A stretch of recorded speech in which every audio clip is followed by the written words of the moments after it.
సర్ఫేకాస్ అంటున్నాం. సర్ఫేకాస్ అంటున్నాం చూడండి.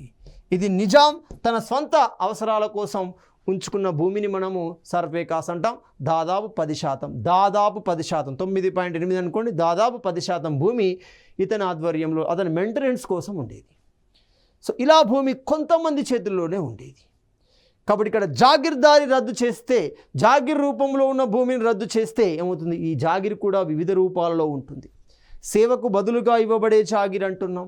అందులో మష్రూతీ జాగీర్స్ ఉంటాయి, మష్రూతీ జాగీర్స్ అంటున్నాం, మదద్మాష్ అంటున్నాం, మదద్మాష్ అంటున్నాం, పాయిగా జాగీర్ అంటున్నాం, పాయిగా జాగీర్ అంటున్నాం, ఆల్తుమ్ జాగీర్ అంటున్నాం. సో ఇలా మనకి వివిధ రకాల జాగీర్లు ఉన్నాయి. తద్వారా ఏమవుతుంది? ఈ జాగీర్లు రద్దు చేయడం ద్వారా ఆ భూమిని భూమి లేని పేదలకు పంచిపెట్టే అవకాశం దొరుకుతుంది.